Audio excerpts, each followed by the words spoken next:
Good morning, everyone. Welcome to this last plenary session of the conference. I'm very glad to have all of you here.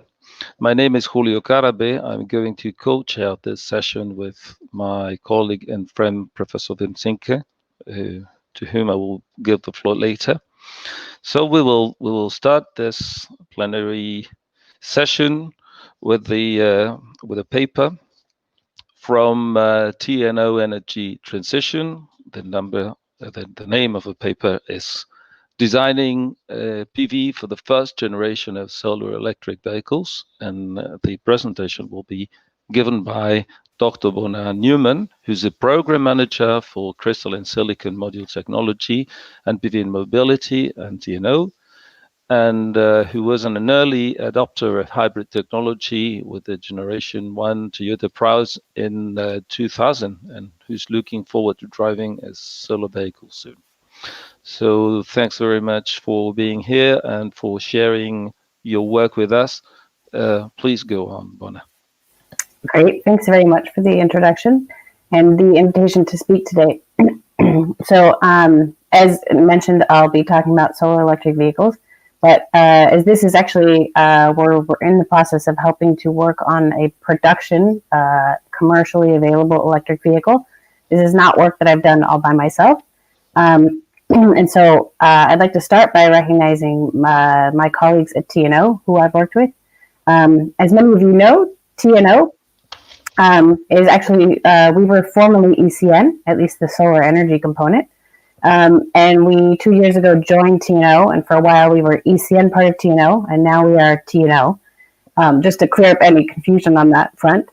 And it's really quite fortunate for this topic in particular that we are part of an applied science institute like TNO, because in addition to having colleagues that are specialists in solar energy, I also have access to a group of colleagues who are experts in traffic and transportation. And these people are focusing on making our transportation system sustainable. So it's been quite good because we've had their ability to help us with many aspects about this very multidisciplinary topic. In addition, we are working together with the team at Lightyear, which you can see here is also a very large team. This is the part of the team that is focused specifically on the solar components of the vehicle. And they are also working quite a bit on the other aspects of the vehicle in terms of efficiency. And you might notice from all the pictures that I've shown here that when you combine solar and automotive, two classically very male-dominated fields, you have quite a lack of females. So any women out there that are listening that are interested, I strongly encourage you to come join us. So what we're doing with solar electric vehicles really is driven by the global adoption of electric vehicles. This is an exponential growth curve, which we're all used to seeing in these conferences, having to do a lot with PV deployment. In this case, we're looking at electric vehicle deployment. And as these electric vehicles come on the market and are consumed, they need to be powered by electricity. They are actually only as sustainable as the electricity that comes out of the charging mechanism to charge them. So there are places in the world, not many in Europe, but there are places in the world where a very, very efficient internal combustion engine can actually still be release slightly more CO2 than a standard or average electric vehicle. Fortunately, that is changing because our electric vehicles are getting more efficient and our grids are becoming greener. However, in order to address this higher demand of electricity and ensure that we are really having a positive impact on the environment, we really need to think about how to ensure that all of the electricity used for these vehicles is coming from sustainable sources. But in addition to that, there's also something else about solar electric vehicles. Here we've got a picture of Route 66 in the United States, and I would argue that vehicles are really, especially passenger cars, personal passenger cars, are really about both convenience and freedom. And one of the big issues to really getting large adoption of electric vehicles is what they call range anxiety, or I like to just put it here as this blue sign, that when you think about the fact that you're out here and you have complete freedom and choice about what you want to do with yourself in your personal car, it changes things quite a bit when you think, oh, I really have to get to a charge point. Unlike an internal combustion engine, you can't carry a can of gasoline along with you in order to refuel your car. Except now with solar, that's changing. So when we focus specifically on passenger cars, there's 2 car companies in Europe that are trying to make this a reality. There's Lightyear in the Netherlands and Sono Motors in Germany. And when I talk about solar cars, I'm specifically talking about cars where the intention is to integrate enough solar that you can drive potentially as much as 50% on the solar resource. So there are also a number of larger companies that are also thinking about integrating solar for different mechanisms on their vehicles. But here, these 2 companies are really specifically focused on really trying to get as much solar as they can integrated on the vehicle. And of course, as solar specialists, that's quite an interesting challenge. But just before I get into the technical details, I want to spend just a moment talking about trying to convince everybody that solar can really have an impact. So we had developed an energy flow model to take into account all of the different aspects of charging or using solar on board of a vehicle. And of course, the right side of this graph will look quite familiar, as it is it's a somewhat standard solar yield model. The difference is that now our location and the irradiance that we see changes much faster and dynamically. So we have our solar yield model, and we have to incorporate ideas about the driving performance and the driving choices that are made by users. Then on the left-hand side, we also have to bring into account, of course, how the vehicle itself uses the energy and how it demands energy. So this has to do with the vehicle efficiency, the weight of the vehicle, the type of terrain that you're driving on, etc.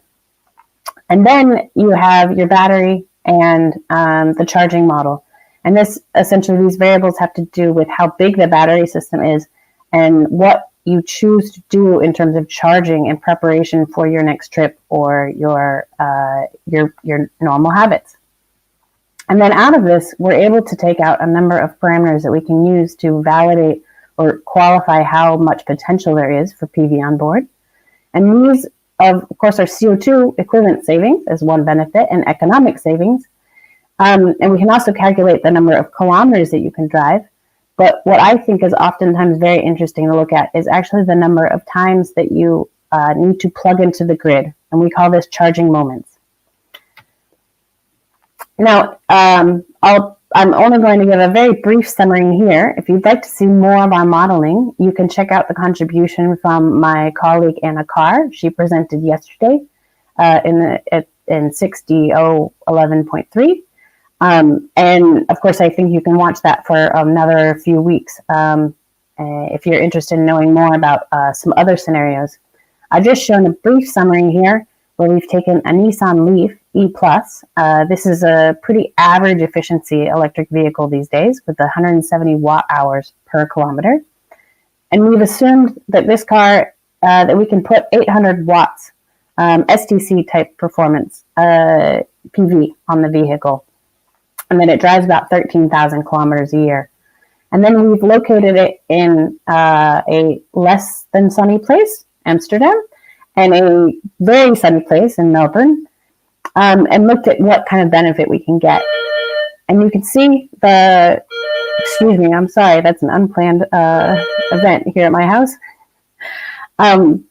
We can see here that we can get, even in a place like Amsterdam, we can get approximately 25% of the necessary kilometers driven, essentially powered by solar.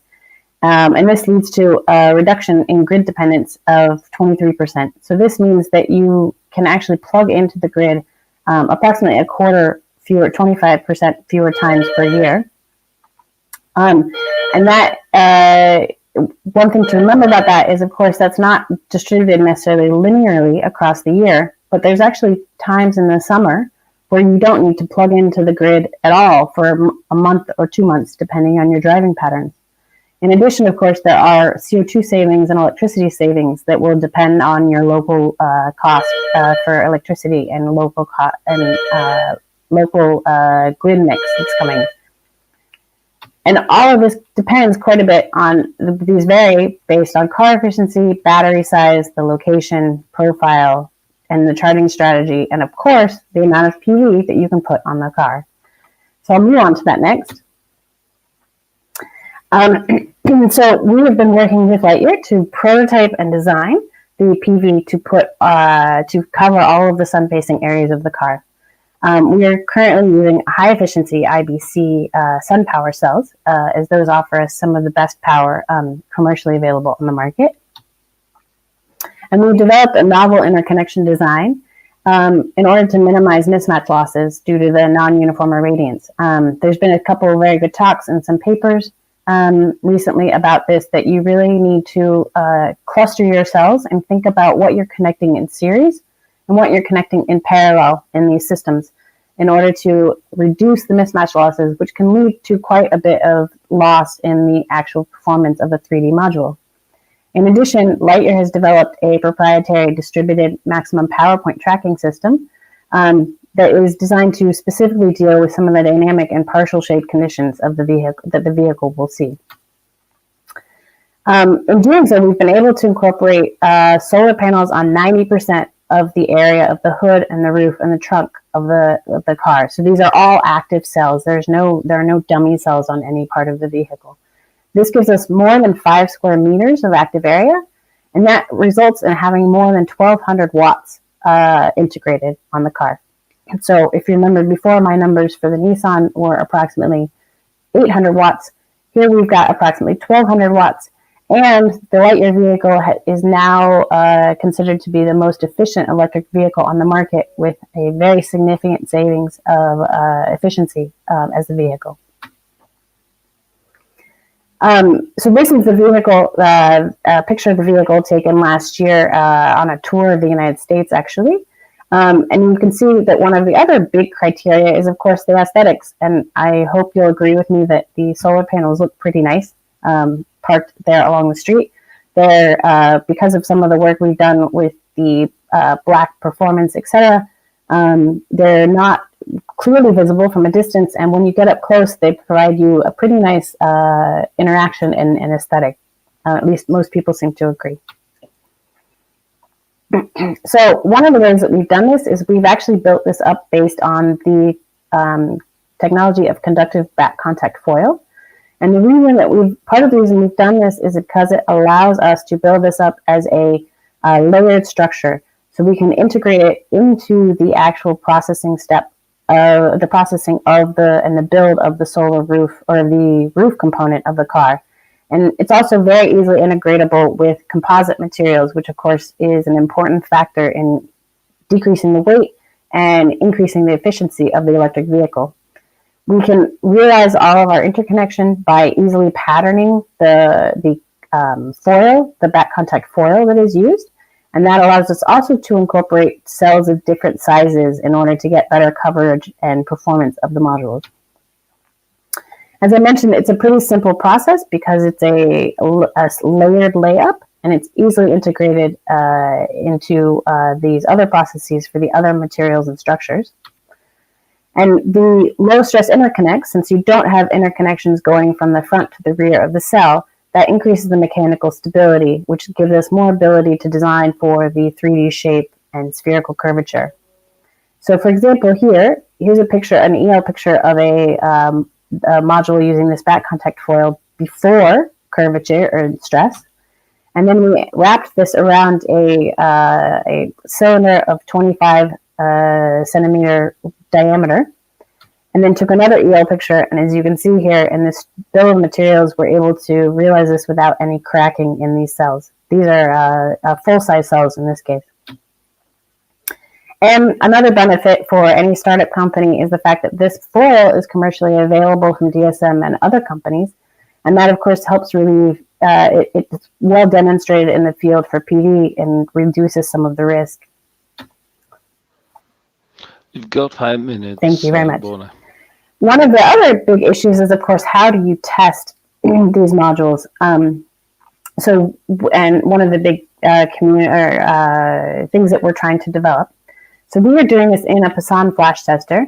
But what we do is we've designed a special rack for 3D shaped modules that allows us to rotate this large structure and at different angles. So we first set it up as as it would be sitting on the car, essentially.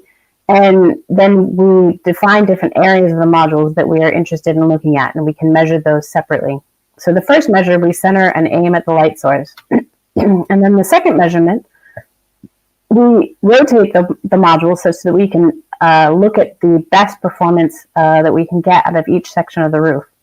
We can correct those then for the distance from the light source and the angle, and from that we can get a better idea of how we're doing as we prototype and build up this structure. Then we can actually take those measured IV curves and put them into our 3D modeling platform called Big Eye, which we use also for bifacial modeling. And from those measured IV curves, we can actually also incorporate the power components and result in a time-resolved performance. So based on that, we can actually look at how, on a very fast time scale, how this module react to different types of shading. And the reason that's important is because as we've taken actually a car and put solar modules on the top, solar monitor parameters on the top of it to look at how the shade behaves during a normal driving pattern. And so, for example, here you see a car passing under an underpass. You have these very short but significant situations where you have shade on part of the roof or all of the roof. And this allows us to use this real driving data to better design and optimize the distributed maximum power point tracking system. 3 minutes. Thank you. In addition, we have to think about how the stresses and the thermal situation on the vehicle and the roof is different than in standard PV. So there's a much larger temperature range, and there are more mechanical issues because the roof is attached to the car. So we have to deal with a number of constraints that are part of the system. So we're doing quite a bit of modeling to deal with that.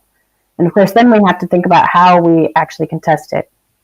So there are questions about durability that we have to address, and of course, safety.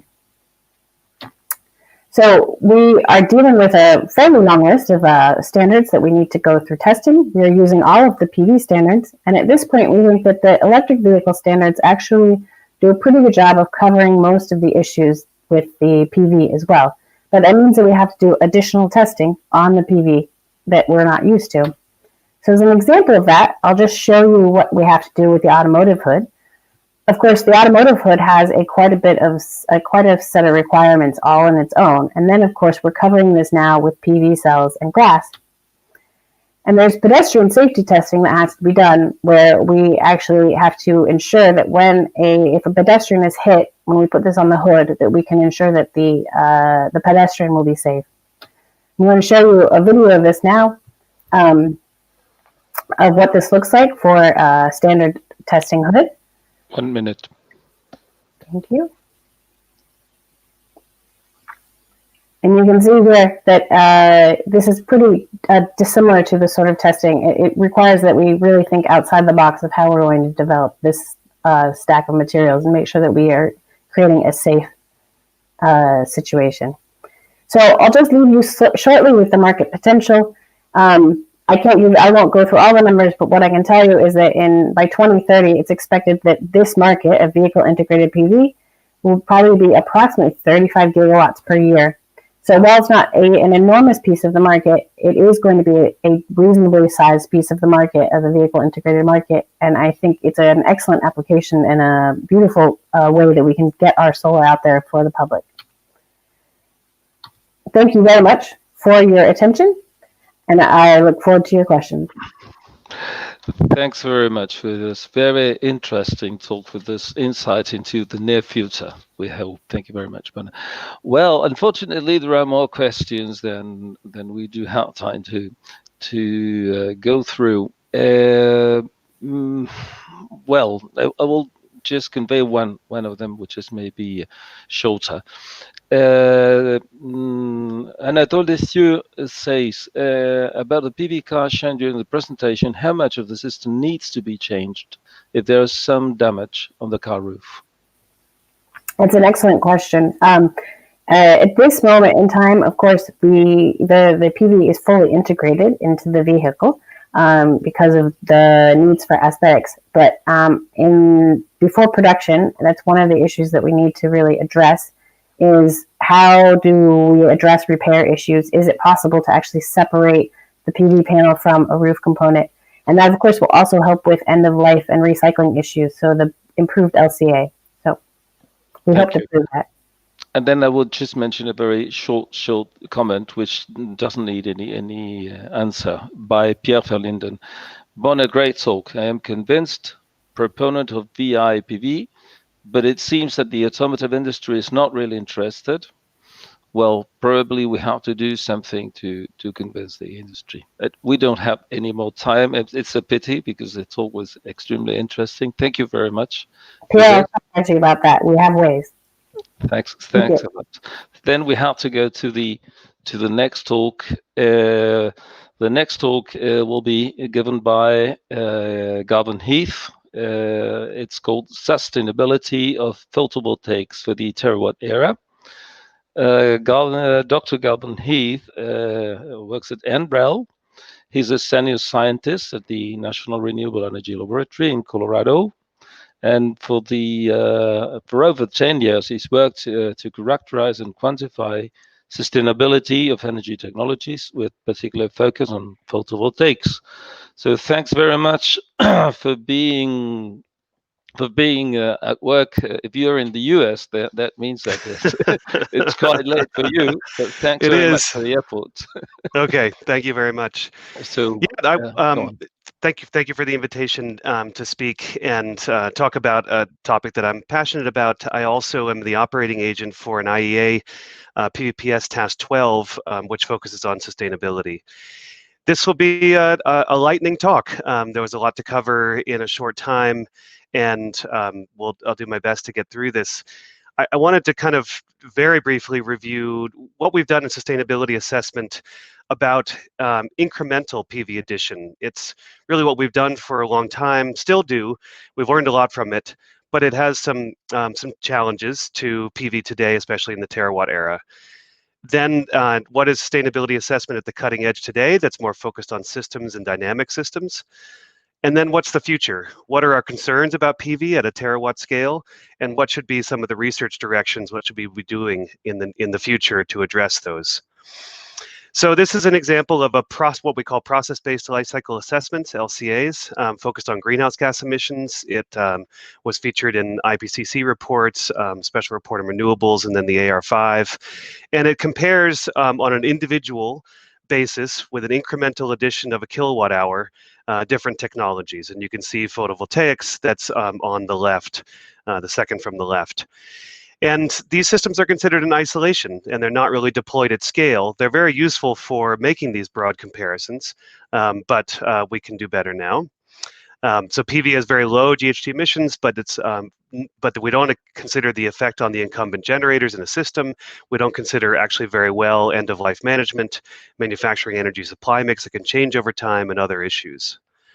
So more recent life cycle assessments, such as this one that was developed as part of UNEP International Resources Panel called Green Energy Choices, now considers a changing background, so a changing energy system in the background, an evolving technology going forward, as well as, to some degree, still limitations, end-of-life management for PV. And so on the right, you can see, for instance, for climate change, where we start from these two thin film technologies in 2010 and where we get to in 2030 with a waterfall of the % reduction from 4 different factors. Recycling, in this case, recycling only of the balance of system.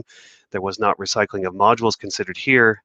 Efficiency improvements that are expected over that 20-year period, dematerialization, changes in the use of materials, and then the background. So and this is using an IEA blue map scenario. So we can see where we derive these changes over this period using technology projections of 2010 to 2030.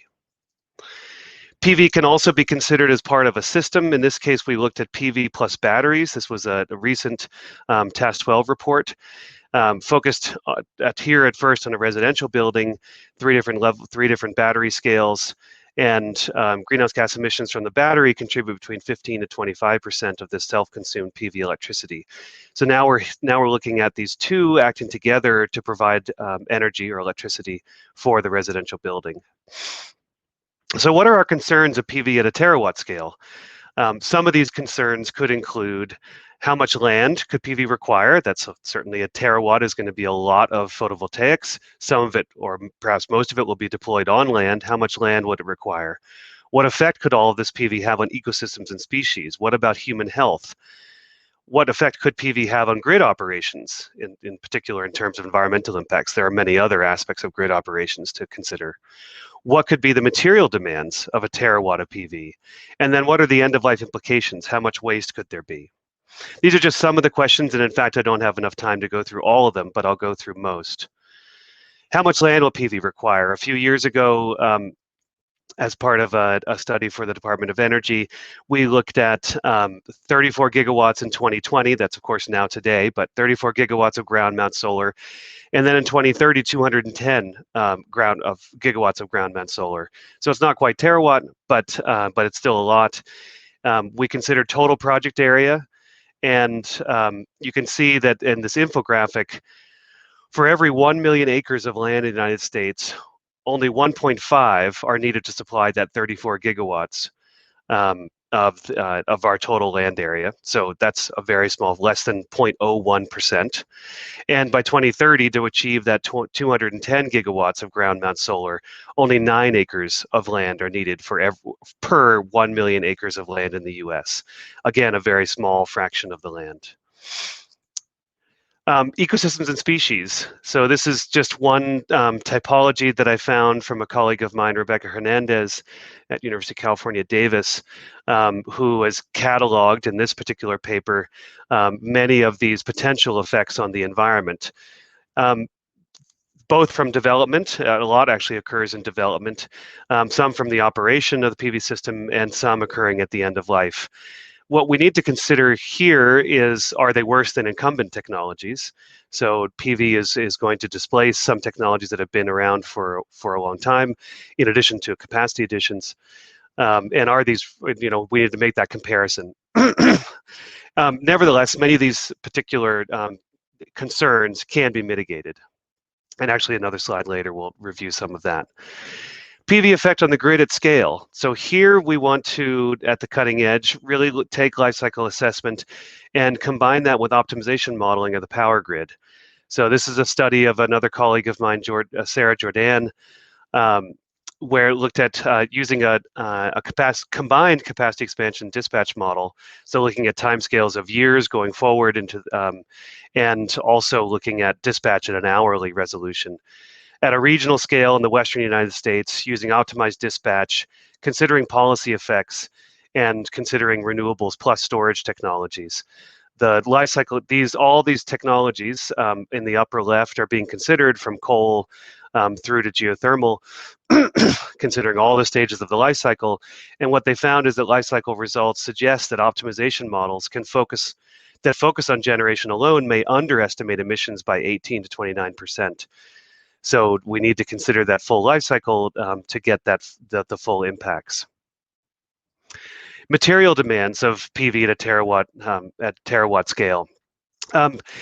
This is a prominent study. It was published in Science. It doesn't particularly focus on solar. It looks at a broader range of low carbon technologies. But we can see that, as been seen from other studies, that there's a very high resource demands from the energy transition. And this is the sum across all these low carbon technologies considered. PV has a contribution to some of these. You can see silver on this list, for instance, and tellurium's not on this list, but another one that PV will demand that's a critical material.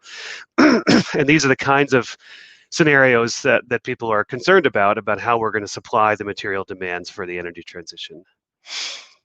And finally, we come to waste, and perhaps some of you are familiar with this. I gave a keynote last year at PVSEC about an R&D roadmap for recycling technology development for crystalline silicon PV technologies. This is a study that I participated in, my IEA group combined with IRENA, published in 2016, that made a projection globally as well as nationally and regionally for out to 2050 of PV modules reaching end of life. We actually try to refer to this not as waste anymore because of circular economy. And the circular economy is where we need to consider how we can try to make the best use, optimal use of these resources and not put them into landfills. So the research directions where we need to go forward, we can try to purchase sustainable solar. There's a relatively new standard, sustainability leadership standard for PV modules, something that's available through the American National Standards Institute, ANSI, that's going to be rolled in just actually within a month to a program called EPEAT, which provides these 3 levels, bronze, silver, and gold, of sustainability performance in a registry that one can look up what modules qualify at these levels by manufacturers that have submitted to third-party verification of sustainability factors. On the lower left, we show from that first figure that I had of the greenhouse gas emissions that solar actually has quite a range. Of course, it's very low overall in life cycle greenhouse gas emissions, but nevertheless is about a 10x difference between minimum and maximum estimated in life cycle assessments. Because there's quite a wide range, one can aim to, when one is purchasing a large quantity, for instance, of PV modules, one could aim to try to purchase those with low carbon, or what we might call ultra low carbon solar. That's going to provide the market pull to get solar even about a better sustainability performance. Next, we can employ best practices in planning, development, operation, and end-of-life management. On the right is a chart that shows from this project that's actually centered at NREL, called INSPIRE, Innovative Site Preparation and Impact Reduction on the Environment, low-impact site preparation standards, or best practices. So we're trying to leave as much ground untouched as possible, growing native species or perhaps even food crops underneath and around this, taking care in your operations and management in addition to the development of the sites. And this INSPIRE project has many publications that have measured the effect of these improved or low impact site preparation and operation on the environment, including pollinators and species, etc. Study, create, and implement circular economy strategies. We're all pretty familiar, I think, with the Ellen MacArthur Foundation butterfly diagram. I don't have the biological side shown here, but really the industrial system side, where recycling is probably the last loop that we want to use. First, we're trying to get the lifetime extension, reusing for a second life, refurbishing or remanufacturing, and then finally recycling of PV modules and systems, the rest of systems at the end of life. And I mentioned before a recent study published in Nature Energy as a perspective, so it's a little more opinionated, about research and development priorities for silicon photovoltaic module recycling that can support a circular economy. Finally, we need to consider social factors too. In sustainability, we have tended to focus on environmental, but really there are a lot of social factors that need to be considered, in particular in the US, and I think also in Europe. There's a lot of talk about the just transition, so the energy transition considering justice, and there's been some literature that's been focusing on this recently as well. We might divide these into environmental justice and energy justice. Energy justice focusing on the equity implications of this clean energy transition. So who has access to the clean energy technologies that are in this transition? Environmental justice talks about environmental standards and environmental conditions that are experienced disproportionately by different members of society. And I want to thank my colleagues in the PVPS group, the Task 12 group that I lead, and other members of PVPS, co-authors from various publications that I've mentioned from different institutions that I collaborate with, and mentioned here, colleagues at NREL that I've worked with, especially on circular economy topics recently, and funding from various sources, but in particular from Department of Energy Solar Energy Technology Office. Thank you. Oh, thanks very much to you indeed. In fact, it's good news that we'll still have 5 minutes for in order to forward you some questions that might arise. So, first of all, thank you very much for your very interesting talk, which, in my opinion, addresses an aspect which is very important in order to be able to have a tangible result. In many cases, we tend to think that you just have to develop technology, but that's not all. So you have to think of the whole thing. You have to have good ideas about how to integrate a good product or a good technology in order to be able to give a reply to the needs of people and to the needs of society. And I think that you have shown a very interesting analysis of how to go to a society in which photovoltaics has to play a very important role if we want to have sustainable energy and a sustainable society. There are a few questions I would like to pass to you. There's one from Roland Falkenbach from TNO in the Netherlands. The question is the new European Green Deal addressing the justice in energy transition? Oh, and I'm a poor candidate to answer that question. I'm sorry, because I'm not. I don't live and interact in Europe. So I'm terribly sorry. I can't answer that very well. Perhaps you, Julio, can answer that better. Well, let me give up because I have lost the question. It's yes, the Green Deal addressing the justice and energy transition. Not enough, in my opinion. Not enough. If I have to give a short reply to this without taking time from your replies. So, well, it has been considered, but in my opinion, not at the level it should be. Well, let's go to another question. Philippe doesn't say anything else. Says, what about toxic materials such as antimonium and cadmium? Well, Sure. Yeah, I think there are a few concerns that one might have with some toxic materials, and perhaps I will move my slide to one of the slides I prepared that I didn't have time to present, but PV and human health. And here, the Task 12 group that I lead has presented a series, parts 1, 2, and 3, of different exposure routes for exposure to some of these what the questioner called toxic materials. So where do we encounter them in the environment when we have PV modules? Well, PV modules performing well, you don't encounter them at all. But there are some circumstances for some modules where some people potentially nearby could be exposed. One that we considered is from PV exposed to fire, where of course you might have then inhalation risk because you might loft some of these materials and get into the air.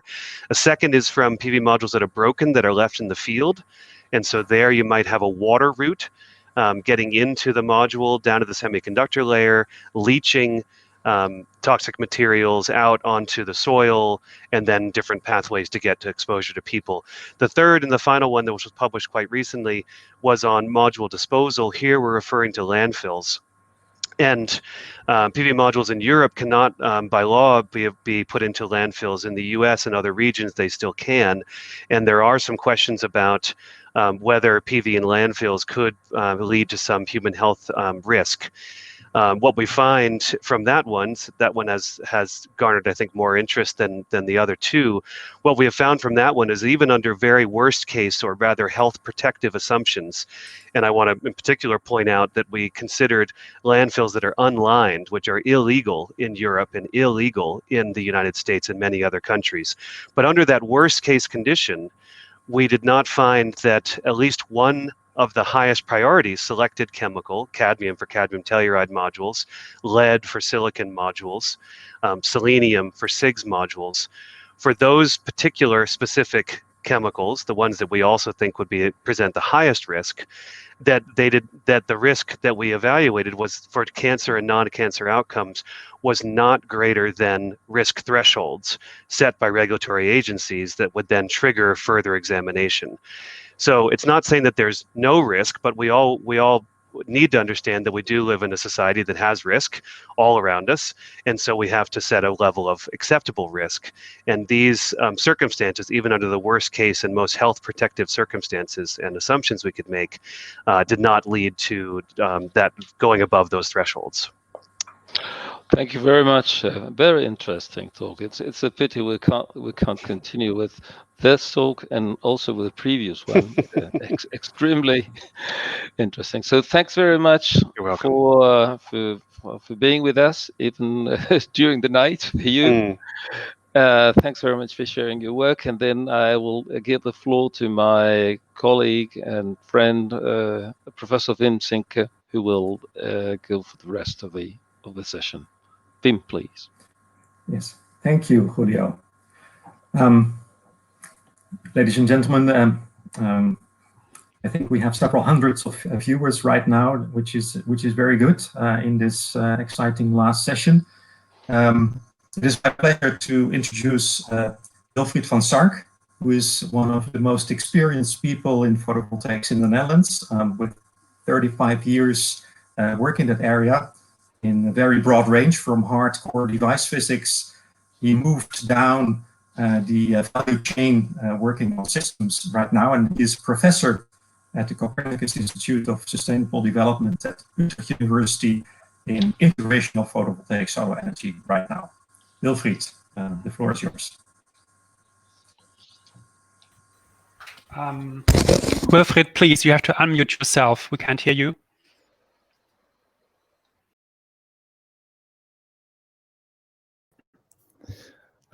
Thank you. I'm in now. I thought everything would be automatic here. It isn't. So now I switch to my full screen, which you should see. So I start over. Thank you very much, Wim, for this very kind introduction, and also for the whole committee to invite me to this plenary talk. It has been and will be a pleasure to collaborate with Wim more than 35 years already in this very interesting field. I will talk today about a project that we finished last March about self-consumption and prosumption, and some main results will be presented here. As you can see, many names are here. It's a collaborative project. I'll start with a small context, mentioning also the Green Deal. I give a short overview of the project, go further with self-consumption, what is it, how do we define it, some prosumer concepts that we have been talking about and simulated. I will present results of the simulations in terms of advantages for cost of electricity, but also greenhouse gas emission reductions. And of course, I conclude my talk. So the context is that we have a strong, since about 3-4 years, a strong political support in the EU for prosumption, which is clear in a clean energy package. It is profitable in many parts of the world and Europe, and self-consumption rates can be raised from 20 to 40%, depending, of course, on your PV installation, to nearly 100%. Self-production and self-consumption may be disruptive since it supports decentralization of the energy system and thus empowers citizens. So we have two famous people, Ursula von der Leyen and Frans Timmermans, also a Dutch guy, talking about the world's first climate neutral continent, which should be realized using a European climate law. We have ambitious greenhouse gas emission reductions, at least 50 and towards 55% by 2030, leading to a new industrial strategy and a circular economy. We should encourage renewable self-consumption. So if you put this into place in the European Green Deal data, how about to go about greenhouse gas reductions? If you can see my pointer here, the 55% will be announced, I think, soon by Ursula von der Leyen in next week or so. European Parliament even wants to go down to 60%, if that's possible. In the end, we have a 95% reduction goal in 2050, which is of course not the end, it's just the middle of the century. So citizen energy and self-consumption. This is becoming very important, this whole scheme. It is the basic entitlement to become a self-consumer without being subject, and that's interesting, to overburdensome or discriminatory conditions. We have a basic right, all citizens have a basic right to self-generate, self-consume and store. And also to sell excess renewable electricity to the grid, at least at some market value. That's why we started this project, the PV Prosumer for Grid project, to enable consumers to become PV prosumers in a system-friendly manner. We have been working 3.5 years across 8 countries, and you see many logos here, and we're very proud that we have finalized this very satisfactory project. So what is a prosumer? Of course, I shouldn't tell you, it's a producer and a consumer together. I'm not sure who used this word for the first time, but it's out there for some while. So prosumption of decentralized sources and related electricity generation is actually the ability for a consumer to produce part of or all of his, or even more of his electricity consumption. It can be instantaneous, actually it is, of course, but you can also monitor or report it in a sort of averaged way. So for time intervals of 15 or 60 minutes or annual or whatever. Typical annual values for a typical PV system in the Netherlands is about 30% prosumption. The IEA PVS has defined some key parameters about PV self-consumption. It has the right to self-consume. We have to have revenues from self-consumed PV behind the meter, but we need to pay charges to transmission distribution grid operators because we to impair self-consumption savings. Excess electricity leads to revenues, and there may be a maximum time frame, and there may be a geographical compensation for that. That has been written down in one of the PVS reports 4 years ago. In our project, we are defining 3 different groups.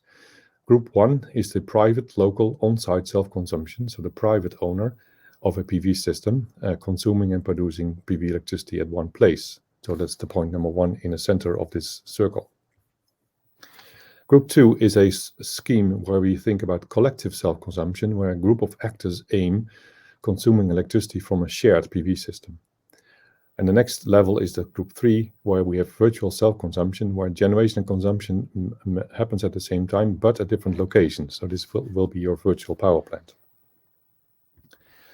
So this is a more detailed view of how we see it. We have on the left, we have the group 1, where we have a single house with a PV prosumer. On the top, in the middle, this is group 2. This is collective use of a PV system on the roof here on the apartment building. So in an apartment building, you can have public grid, but also a private grid, which is on the bottom figure. And here on the right side, the group 3, the largest group, is a district or so, where you share PV systems in a public or even a private grid. Private grids is quite rare, while public grids in the top are more often used. So we have, this is stated about 2 years ago, but it hasn't changed that much, I believe. In the countries that are participating in the project, we identified, is it feasible or possible, legally feasible, to have group 1, 2, or 3 done in your country? Well, we also analyzed other countries, and you can see that self-consumption in group 1, so private owners, is possible. Well, that's no-brainer basically. In other groups, it is or is not, or will hopefully be in the future possible. So our concepts is that we have individual. So the summary actually is to individual self-consumption is allowed in all countries. Collective is not feasible, and it is independent of the scale. Battery storage is promoted in some countries and different levels, with ongoing decrease of PV prices and subsidies. Battery storage will be increasingly interesting in a couple of years, I think. And of course, we have a large potential, but it differs per group and also per country. So to generalize these ideas, we have defined a so-called European village, which is representing the average housing situation in Europe based on the information from Eurostat, for example. So we can see here several houses where people live. They have an electrical vehicle We have heating and cooling in electricity, powered by electricity, and we have a battery system as well there. So there's also on top here, at the bottom here, there's a commercial location for a shop or something. So a model developed by the Technical University of Vienna has focused on the minimization of costs of PV, EV, and batteries in this system. And without going into much detail, I will show you just results.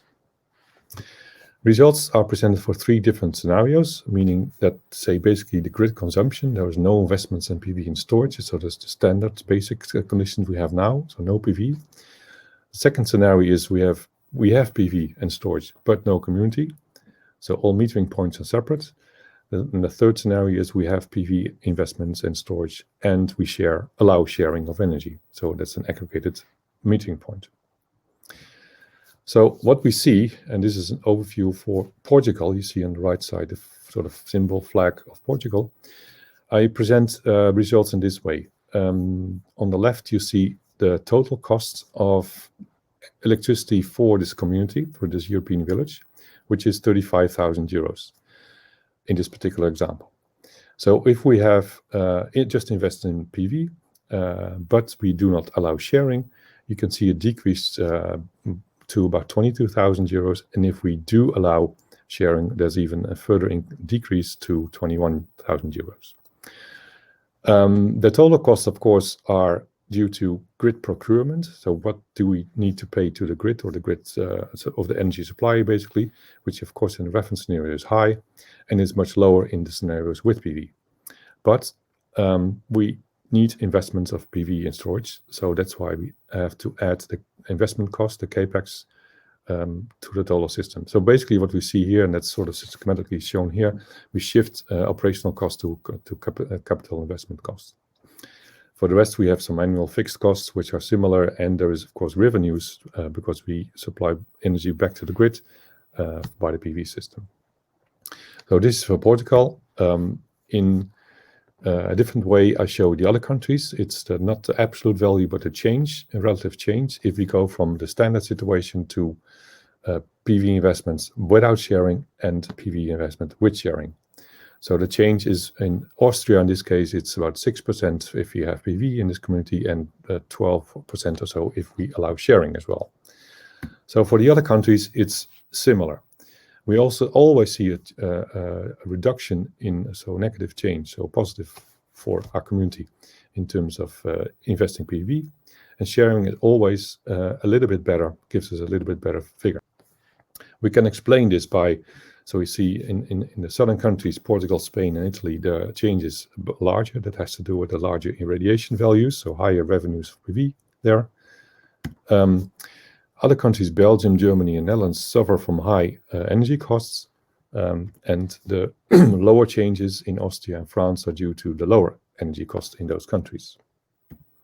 So as part of first conclusions, I have that the value of PV and renewable energy communities depends not only on the generation itself, but also on the grid tariff design and prices. In view of time, I will skip to the next slide. Next to cost minimization, we also found that greenhouse gas emissions can be reduced.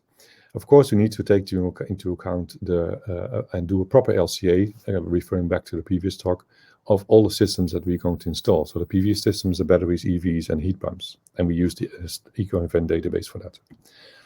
The electricity used from the grid and the feed-in PV electricity, that leads to negative emissions. And then we have to take into account the so-called electricity-related emissions in countries, so the electricity generation mix, and not an average value, but we use there an hourly emission factor. Since the emission factor of the grid fluctuates every hour, that's important to take the hourly emission factor. So this means that if you feed in electricity in a certain hour, you mitigate emissions in that hour, depending on the electricity mix in your country at that hour. As an example, on the left, you see that the hourly emission factor of a certain day depends on how your electricity mix look like.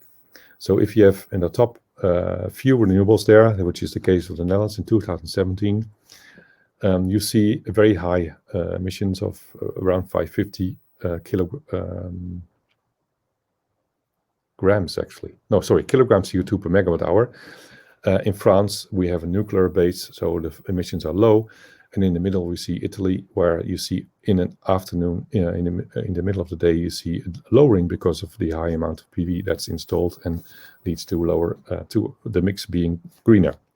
On the right side, you see a box plot of all data for the whole year, showing the various hourly emission factors for those different countries. Some detail for the Netherlands, if you like this kind of plots, it's an hourly plot versus daily plot to see the variation of emission factors of those years. And as you can see, they vary between 400 and 700, and they can be very changing over the year. So for Austria, again, the emission reduction as a result of the three scenarios. On the left, you see the baseline scenario for this village, which gives us 125 tons CO2 equivalents per year. If we have PV installed, then we can reduce the emissions by about 40%. And if we then have sharing in addition to that, we have another few percent extra.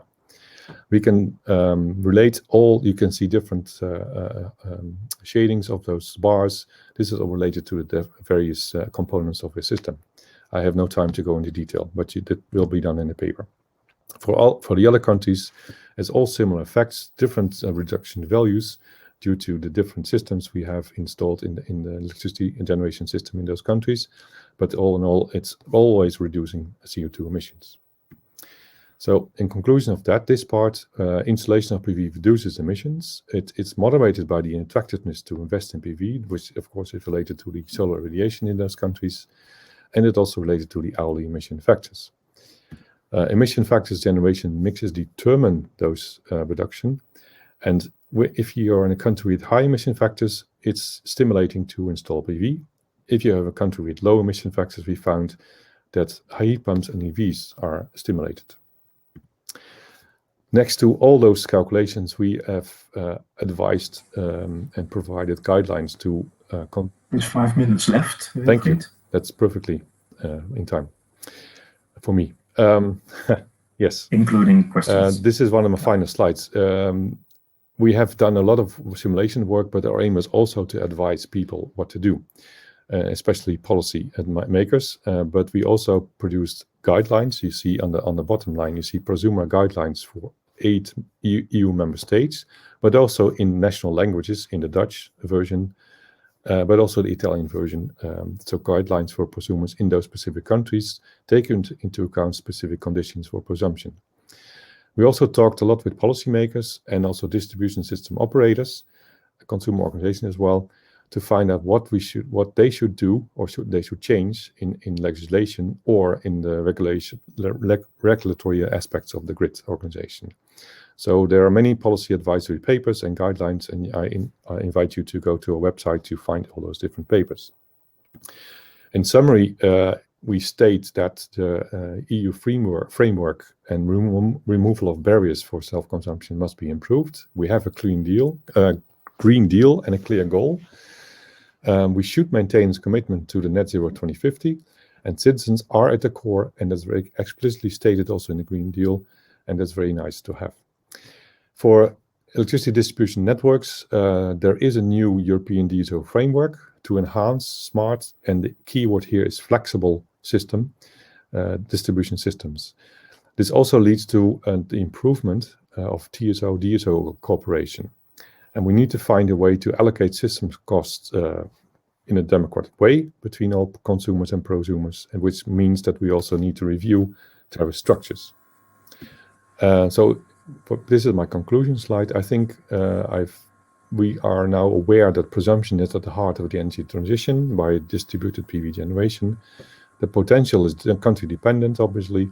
We have 3 different groups identified in our work. We see that we have in this particular European village approach lower electricity costs, lower greenhouse gas emissions, and we provided advice to remove barriers, revise the role of TSOs and DSOs and tariff structures. And with that, I'd like to end my talk and show you a picture of, I think this was in Vienna, with all the people involved in this project. And we thank the European Commission for their funding. Thank you very much for your attention. Thank you very much, Wilfried, for this presentation. let's first look at the questions that we have from the audience. Several came in. The first one was a question by Nigel Taylor, and he asked, what could be done to improve the economic benefit of energy communities? Does the present analysis take administrative and soft costs into account? I have to recall, we have identified those things as barriers in several countries, but they are not, as far as I know, not taken fully into account in this optimization model. And there's a simple, I know for the situation in the Netherlands, for example, if you want to trade access PV electricity with your neighbor, you have to pay tax twice, which is silly, of course, and that barrier has to be removed. I hope this answers quickly the question. Okay. There's another question from Hubert Aulich, and he asked, what incentives do you see to substantially increase the number of prosumers? If grid fees are high, it will reduce installments of PV. Yes, grid fee, and if I interpret it right, it's the fee you have to pay to have a connection. That's a standard fee, and is based on how much power you probably take maximum so from the grid. If you have your own PV system, you can supply yourself with all electricity that you need for the whole year. But of course, that depends on the time of day and year, in a day of the year. So you need that connection. So I think this is an interesting point to review. Should we lower the fee connection costs? And that will be advantageous to support prosumption, I think. But of course, the grid cost should be covered in another way. So I'm not sure what to do here, but we need to review and change this, I think. Yeah.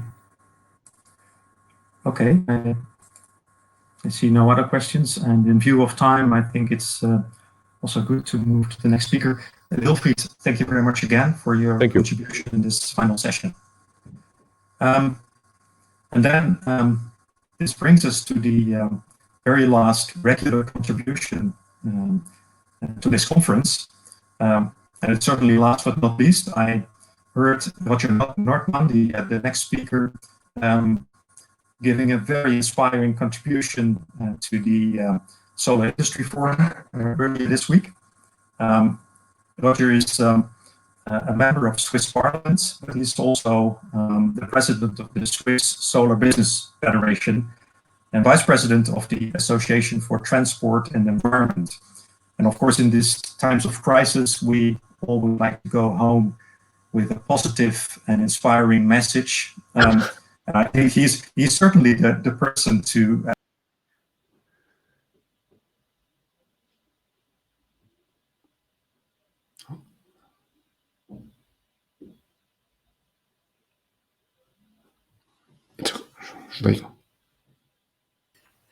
Roger, I think we lost him. Just please start your presentation.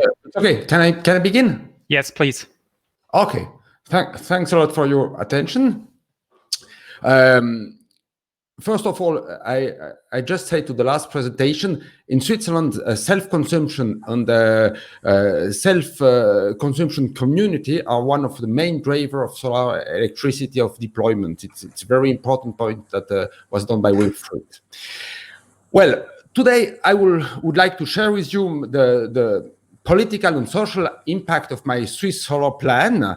I've done a book last year in French and German, and it's quite a head-on approach. On my thesis is only PV can deliver enough power to decarbonize. I will present you the starting point, the specific circumstances of Switzerland, then the challenge of power generation, and how I've done a reversal of paradigm, PV becoming the main pillar, then the feature of my scenario, peak shaving gas, how peak shaving help to have more PV, then the result of my scenario, then the CO2 balance sheet, and then all the critiques were done on the learning for the solar advocacy. The starting point is power generation in Switzerland. We have 1/3 nuclear and very few fossil, only 1%. You have to keep this in mind for all the presentation.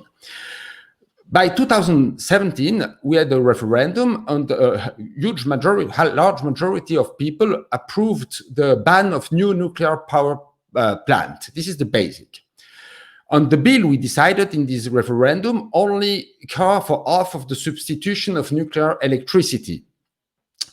And therefore, we need a lot of more electricity for decarbonization, because like every civilized country, we've signed the Paris Agreement. We need at the end to come to zero CO2.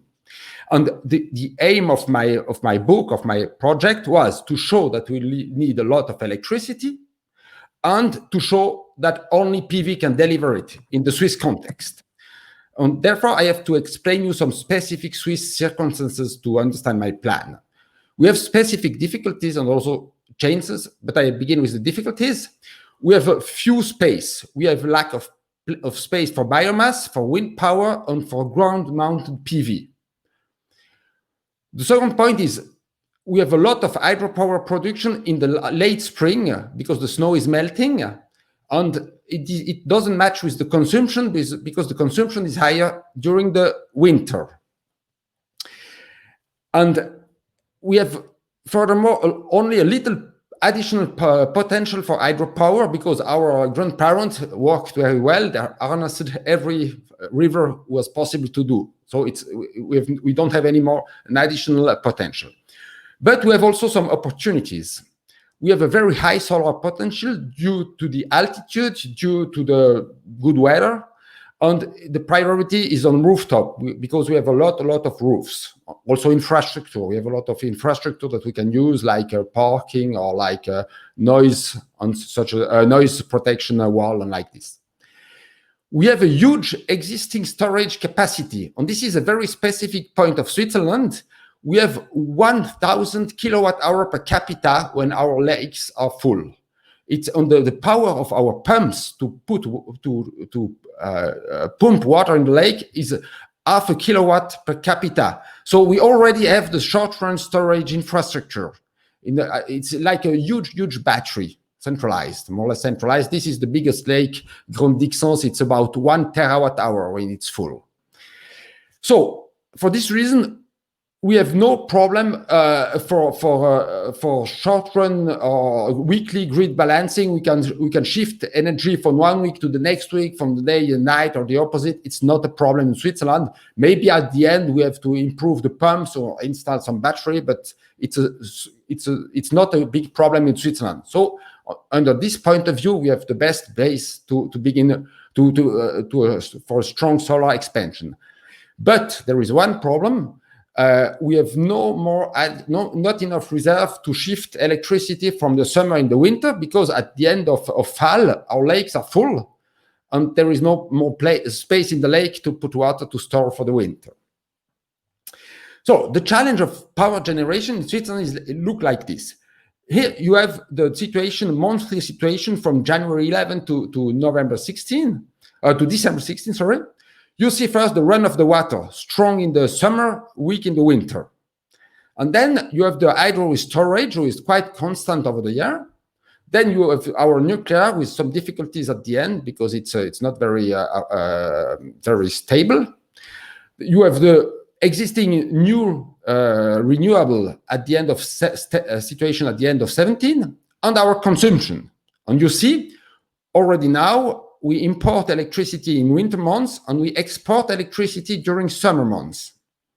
And what is the situation if we exit nuclear and if we fade out nuclear energy? It's like this. And then we have to add for decarbonization all the electricity for electrification of road, of transportation, not excluding aviation, but all fuel, benzene and fuel is on road fuel is decarbonized. And then we have also to add the consumption for heat pumps. And this is mostly a winter consumption because we only have heating during the winter. So that we have a higher consumption line in order to fully decarbonize the road sectors and also the buildings. Obviously, in the building, we also use renewable heat. We also insulate and like this. Heat pumps are only a part of it, but we need it. And you see that we need a huge quantity of electricity. It's 40 to 45 terawatt hour. It's very high. It's more or less, you can say, 2050, we will need kilowatt hour. Half of the kilowatt hour we'll need will come from a plant who doesn't exist by now. And you see also that we have a high additional need in summer and a huge additional need in winter. And at this point, you may think Nordman is crazy to promote solar energy with such a graphic, but it's just the opposite. Focusing on the winter problem brought us much more credibility in the political discussion. And we know only PV had the quantitative potential to deliver 45 terawatt hour electricity. It's 120 gigawatt are possible in Switzerland on roof infrastructure, on only few ground mounted. And the main point is to say PV is not only a side sources which is nice to have, but it has to become the main source of power generation. And for this, you have to counter a lot of prejudice against solar energy. And you have also to overcome some prejudice of ecologists who are against more electricity because they are afraid of the negative aspects, negative consequences of power generation. Historically, electricity had a bad reputation in a matter of environment. And this is obviously wrong. The future is electric. And you mainly have to address two technical challenges, is how to guarantee the supply of electricity during the winter and how to manage the grid when the sun is too strong. Those are the two main prejudices of our opponents.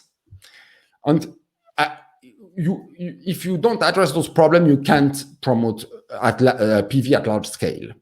So I've done a scenario, and the main feature of this scenario is that for the actual use of electricity, the consumption remains constant.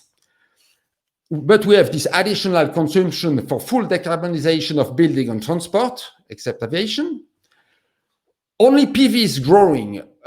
On the other renewables don't develop in Switzerland. This is a very pessimistic scenario, but it's also there are a lot of fear that, for example, wind power don't develop, that you have too much opposition for additional hydropower because the potential is low, and so on. And I accept a little bit power to gas. I say every month in summer you can shift 1 terawatt hour to power to gas, and you get some energy in the winter, but only with around 1/3 efficiency from power to power. And I say this is the key point. We cannot export more in summer because every other country has a lot of solar electricity, and we cannot import more in winter because every country around Switzerland need a lot of electricity during the winter. The lines are at the limit, and so on. And my thesis was, we don't improve the grid. We do only minimal local improvement of the grid, of the distribution grid, of the transportation grid, but no more investment. On base of this hypothesis, I propose to go from 2 gigawatts to 2.5 now to 50 gigawatts. It's like 500 gigawatts in Germany, to give you the scale, or we go from 0.3 to 6 kilowatts per capita. This is a multiplication by 20. It's a huge transformation. This is my thesis. This proposal could have been understood as an extremist proposal, but it was not the case, because I coped with the two main challenges. I said, if you have too much electricity, you can do real-time peak shaving. Technically, you speak of curtailment, but in the Swiss context with the mountain, it's much easier to understand the word peak shaving. Therefore, I say peak shaving and not curtailment, which is a word which is very difficult already to pronounce and much more to understand. It means basically the excessive energy doesn't get harvested. If you temporarily don't have enough electricity, you obviously first use the hydro storage, but if it's not enough, you can use gas power generation. And it was a taboo in Switzerland because we have very few fossil power generation, but it was very important to go head on and to break this taboo for putting the discussion more straight on. Gas is easy to understand, but I will show you some of the way how I explain peak shaving. I take the example of a very strong peak shaving. They're static at 35% of nominal power. I allow in this example only to feed in 35% of the nominal power of the panels. So it means it is a typical situation on this huge sample on June. And I only harvest the blue part and I lose the red part. And over 1 year in the daily total, you see this curve like this, more or less. And this is much more easier to integrate. On this case, in Switzerland, with the Swiss irradiation, we only lose 20% of the production. And this is when the electricity prices are down in the summer or the midday and like this. And it allows to insert much more PV in the grid and lay the basics for my plane. And it helps much more in winter, in spring, and in the fall. And I will show you now the result of my scenario. You recognize the same graph I presented you a few minutes ago. You have first down here the run of the river hydropower, storage hydropower, the other renewable. And then you see the huge quantity of solar electricity I introduced in the system, in the monthly value, because the problem is not the storage inside the months, but the seasonal storage. In Switzerland, therefore, I based on the monthly value, also because it's very easy to calculate and to show and to validate. And you see, I have to make peak shaving for, in average, 11% of the production only. Then I use around 6 terawatt-hour a year for power to gas, and then I get electricity back from power to gas, but only a few small quantity during the winter. And the rest in the winter, in the worst case, I have to do it with fossil generation. It's a worst case. Maybe we can develop other renewable. Maybe we can import a little bit more in the winter, but this is the worst case. It's a very conservative scenario. And you already see on the graphic, there is much more yellow than gray, because it's a mostly solar scenario. It's about 45 terawatt-hour solar and only 9 terawatt-hour fossil generation, gas generation in the winter. On the key point, the decisive point was the CO2 balance sheet, because my opponent and also some journalists and all the nuclear crats said, well, it's not acceptable because of the CO2 emission. It's a gas scenario, and I said, no way. I said, no way. Roger, there's 5 minutes left. 5 minutes left. Okay. I said, no way. For including questions. It's very useful because you reduce to zero the road, you reduce to zero the emission of building, and you reduce to zero the emission of the building, and you only add few emission for fossil power, and then on this part of the greenhouse gas, you reduce by 86% the emission. And this table was decisive for the discussion. Obviously, you could technically improve my scenario. You can also improve it on matter of economics, no doubt. Peak shaving is only a baseline without grid investment to do it. But the main advantage of conservative parameters is to open the discussion with conservative peoples. And this is the key for the political discussion for making a high acceptance in Switzerland. And as a matter of fact, some say now, no, we don't need 50 gigawatt, we only need 30. But it's a huge progress because before they said we only need 3 gigawatts. So it shifted the political discussion really. On the burden of proof exchange side, now our opponents have to prove that they can change. So it also helped to trigger the discussion on how to finance the development and the investment in electricity. Well, this is my last slide. What are the learning for PV advocacy? First, you need a good diagnostic, not only a list of problems, but a structure with a hierarchy. You have to focus on the main question, winter and summer in Switzerland, clearly. You have to understand the cultural representation of your opponents, especially, for instance, for the hydropower people in Switzerland. You have to have a head-on full proposition to trace a way to remove obstacles, including the prejudice of your allies. Never hide the difficulties, address the difficulties, and assume more pessimistic hypothesis to make a robust plan. Your plan will be not more robust, and it's easier to discuss it after that. And then it's not only a matter of facts and a matter of arguments in politics, it's also a matter of emotion, and involve your opponent and ask them how they would solve the problem, and they don't have a solution. So they have to shift to your plan. Consider also the interest of your opponent. In order to help them to left the dead-end street where they are. Especially the hydropower people have to come, because this plan is also an hydropower plan, and they have to understand it, and then they accept to move. And at the end, keep in mind, energy is not only technical and a physical concept, it's also psychology, health, way of life, economics, cultural, and you have to have a view of the full aspect of this policy. Thanks for your attention. Thank you, Roger, for this really great and inspiring presentation. And while you were speaking, some questions came in. I think part of those have been addressed already. I would like to pick out a few. There is one anonymous question about hydrogen. I think you touched upon that during the presentation, but would you like to make a comment on the role of hydrogen in your scenario more explicitly? Yes.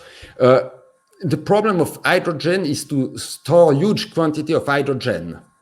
And it would be, since we have a seasonal problem, probably we will either store methane, because it's much more easier for the storage. And the point is, it's a challenge. Is it worth to lose 2/3 of the energy to have the storage infrastructure, or is more worth to just to install more PV? It's only an economical trade-off. And in the Swiss context, where we have few heavy industry and no short-run storage problem, I suppose that hydrogen will play only a secondary role. But I mean, if we make big progress in hydrogen and get an efficiency of 2/3 and have solve the long-run storage problem, maybe hydrogen could be put in my scenario at a larger extent. Yeah. Thank you. There's two questions that I would like to pick out because they have probably an interest in many of the people listening right now. One is, couldn't you use the peak shaving power to produce fuels, use it as power to gas rather than peak shaving in the literal sense? Yes, in my scenario, the problem is the working hour of the hydrogen or power to gas or methanization system. If you use them only 500 hours in a year, they are never economically interesting. And I calculated a scenario in my book where we make a combination in summer of using daily hydro reserve during the night and sun during the day, so that we have a 3,500 hour full load for the hydrogen or power to gas installation. It works if you only want a small part of it. If you want to take everything, you have all the peak shaving, you have too few hours and you can't use it, or you have to store twice, first in battery, then in hydrogen. And this is a trade-off, but it's dependent on the cost of battery, on the expansion of electrical mobility, and on different factors. There is also in Switzerland a very interesting aspect. It's storing electricity as heat in the heat pump geological sounds. Because if you put the electricity, during the summer you take your excessive electricity at home and put it in the hole under your house and put the temperature for 5 again to 10 degrees in the hole, next winter you can save around 40% of electricity. We have some plant like this, and this is a very interesting way to use the electricity and to avoid peak shaving at your place. You say, I don't feed in. I store the electricity in form of heat and reduce my winter consumption thereafter. Okay, thank you, Dirk. Then maybe the final question. Then we have to move on because we run out of time. Several questions came in related to where would you put all that photovoltaics, and is there enough roof area, or do you also move to other areas? And maybe you can give a short answer to that. Yes, I just introduced the table for this because can you put my screen on? Okay, this is the Swiss potential, the economically usable potential in the short run. In the short run, you see the main part, long and short run. The main part are the roof in tower, facade, side of the roads, park places, side of the highway, and only few on the Alps. Alps are very high, are very interesting because of the sun. And you see, we are around 120 terawatt-hour potential for all Switzerland. So we have enough, and we begin with the roofs. And only when we will have difficulty on the roof and the infrastructure, we could discuss to go on the ground-mounted photovoltaics. But we fear political resistance against ground-mounted photovoltaic, like we have now against wind energy. And for this reason, we are careful. We try to better to close cover the roofs. Yes. Well, I would like to thank you again, also on behalf of the audience, for this excellent final presentation of the conference. And I think I also speak on behalf of my colleague, Chairman Julio Carrale. If I thank all the speakers, we made an exciting session here, and I think we're ready to go to the closing session. And I hope that all you people in this session will also be with us in that closing session. Thank you.